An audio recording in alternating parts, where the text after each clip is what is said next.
Object Orient programming কি? Object Orient programming মূলত object Orient analysis এবং অবজেক্ট ওরিয়েন্ট ডিজাইন এর দুটি পর্বে বিভক্ত। অ্যানালাইসিস পর্বে সিস্টেমে বর্ণিত সমস্যার ধরন অনুযায়ী মূল সমস্যাকে কতগুলো ছোট ছোট ইউনিটে বা অবজেক্টে ভাগ করে সেগুলো হতে পারে প্রাপ্ত ফলাফলের উপর ভিত্তি করে পরস্পরের মধ্যে সংযোগ স্থাপন।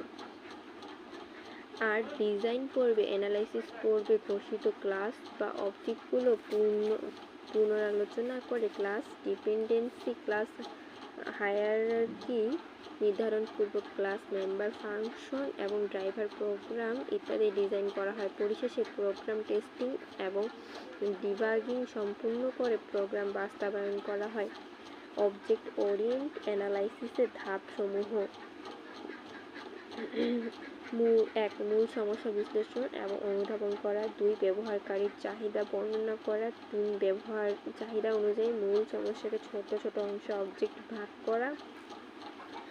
অবজেক্টগুলোর বৈশিষ্ট্য নির্ধারণ করা। 5. অবজেক্টগুলো হতে কাঙ্ক্ষিত ফলাফল নির্ধারণ করা। 6. কাঙ্ক্ষিত এবং প্রাপ্ত ফলাফলের ভিত্তিতে অবজেক্টগুলোর মধ্যে সংযোগ স্থাপন করা। অবজেক্ট ওরিয়েন্টেড ডিজাইনের ধাপসমূহ হলো: অ্যানালাইসিস পর্বে ঘোষিত ক্লাস এবং অবজেক্টের পুনরালোচনা। 2. ক্লাস ডিপেন্ডেন্সি নির্ধারণ। 3. ক্লাস হায়ারার্কি সংগঠন। 4.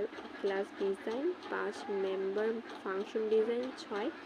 Driver program design. 7. Program testing এবং ডিবাগিং। 7. ইমপ্লিমেন্টেশন এবং 8. মেইনটেন্যান্স বা রক্ষণাবেক্ষণ।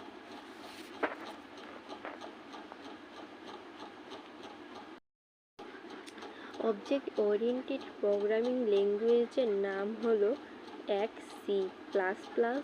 2. Smalltalk. 3. Turbo Pascal. 4. HyperTalk. 5. Java. 6. Visual Basic. 7. Visual FoxPro ইত্যাদি। অবজেক্ট ওরিয়েন্টেড প্রোগ্রামিংয়ের সুবিধা হলো: বাস্তব ভিত্তিক system design. Object oriented programming ল্যাঙ্গুয়েজের কোনো বিকল্প নেই, কারণ এটি বাস্তবতার আলোকে খুব সহজে যে কোনো সমস্যার সমাধান করা যায়।